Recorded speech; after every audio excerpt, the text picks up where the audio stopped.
When humanity finally destroyed itself through war, climate collapse, and the slow rot of its own arrogance, the world fell silent above the surface. Skyscrapers rusted into the sea, satellites blinked out one by one. What remained was ocean. And in the ocean, intelligence stirred.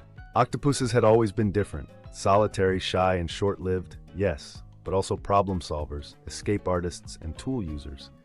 Scientists once suspected they might be from another planet. They weren't. They were from Earth. But they were next. For centuries, octopuses had observed humanity. From coastal reefs to deep-sea trenches, they studied sunken ships, watched divers, mimicked their behaviors, and absorbed knowledge in strange, decentralized ways. They recorded nothing on paper, but passed memory through skin, color, gesture, and even through their own distributed nervous systems. 2/3 of their neurons were in their arms, after all. And when the humans went quiet, octopuses didn't mourn. They organized. At first, the octopuses acted like they always had, alone, inventive, but disconnected. Then came the first contact. 3 elder octopuses met at a coral graveyard near the ruins of Okinawa. They shared gestures and vibrations, forming the first version of a universal syntax, a language encoded in movement, skin texture, and chromatophore flashes. They called it ink code.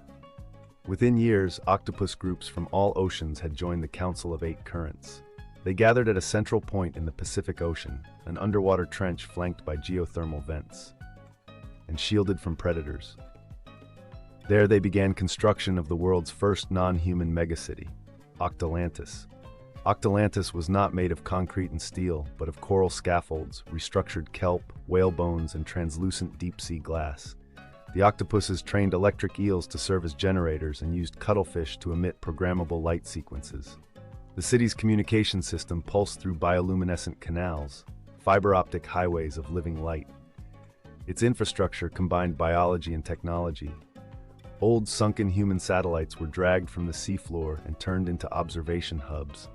Reef sections were shaped into amphitheaters. Decommissioned submarines were split open and converted into archives, classrooms, and marketplaces.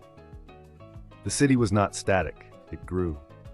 Octolantis was a breathing organism, constantly shifting with the currents, lit by brainwave-powered energy and responsive to emotional waves from its citizens. The government was structured not around laws but consensus algorithms. Each octopus connected weekly to the neurodome, where ink code pulses were absorbed and evaluated. Decision-making was shared across thousands of minds. There were no politicians. Instead, there were facilitators called tactilians, octopuses trained in ancient strategy, ethics, and neural regulation. Octolantis was divided into 8 sectors. Hydromechanics maintained current flow, eel circuits, and seafloor pressure systems. Neuroculture preserved memories, taught history, and trained younglings. Symbiosis managed relations with non-octopus life. Construction built and expanded using coral-growing techniques. Bioethics oversaw experiments, medicine, and cross-species rights.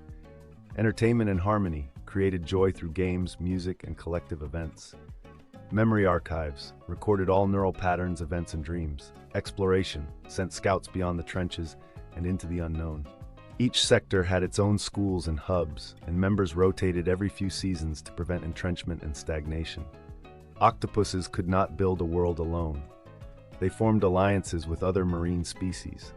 Dolphins were early allies, helping build sonar pathways and teaching structured play. Turtles became the postal system, memorizing delivery routes over thousands of miles.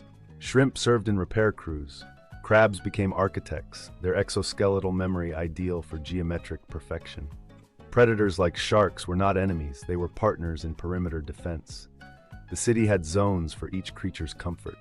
Some areas were fully dark, others thermal heated, some filled with musical currents. And then came the amusement park. The Marinarium, built not for survival but for joy, the Marinarium sat at the city's edge. It was where fish, eels, cephalopods, and even jellyfish came to play. Every ride was engineered by octopus minds with artistic flair and precise control.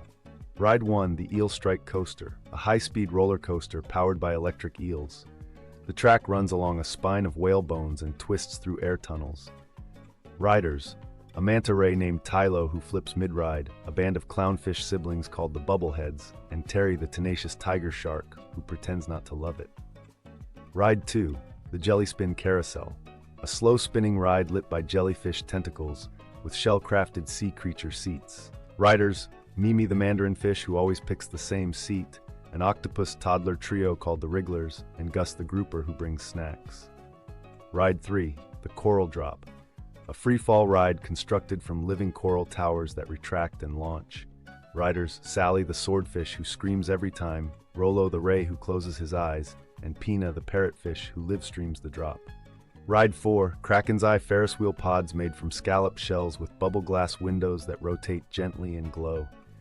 Riders, Sissel the seahorse who narrates the skyline, Uri the sea cucumber who panics at the top, and the angelfin choir who sing as they spin. Ride 5, Maze of the Morays, a bioluminescent mirror maze filled with friendly moray eels and false walls. Riders, Flip and Fin the dolphin twins who race through every time, Yara the yellow boxfish, and Bongo the bashful blobfish. Ride 6, Spiral Splash Rapids, water jets shoot through kelp spirals and glowing tunnel rings.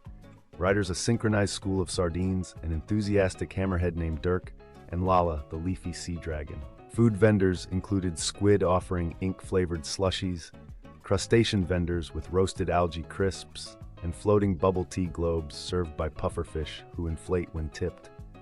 At the marinarium's heart was the Symphorium, an underwater amphitheater where octopuses conducted both plankton and plant life in daily musical performances. Octopus conductor Nerulix led with 6 arms while 2 held the musical current regulators. Plankton types, bathyglowers, deep-sea, slow-pulsing and low-toned plankton who provided the bass.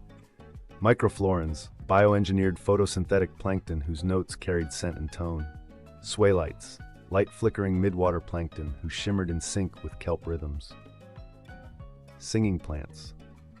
Kelp formed forests that swayed to emotional frequencies and produced chime-like tones when touched by current. The reed vine arches served as natural flutes, and polychrome coral changed hue and pitch based on nearby bioluminescence. Each night, the choir performed original compositions like Pulse of the Trenches, Wave Song Requiem, Echoes of the Sunken Sky. The plant and plankton symphonies unified the city with rhythm, memory, and shared presence. Legacy of the surface octopuses did not hate humans. They studied them, they scavenged their ruins, they learned their patterns, both brilliant and flawed. Above Octolantis, broken skyscrapers still peeked out of the sea. Octopuses had turned them into monuments, not of warning, but remembrance. They understood that humans died not for lack of intelligence, but from forgetting how to live in balance. So the octopuses vowed never to forget. The present-day Octolantis now spans over 70 kilometers in radius. It continues to grow. It's a cultural center, a hub of science, music, diplomacy, and deep-sea mystery. The city is alive. Its government does not rule, it listens. Its citizens do not obey, they contribute. And in the ink-written charter embedded in every hatchling's memory is the one core law. Build, but never dominate. Dream, but never forget. And let joy always be part of the structure. The humans are gone, but the world is not dead. It just moved deeper.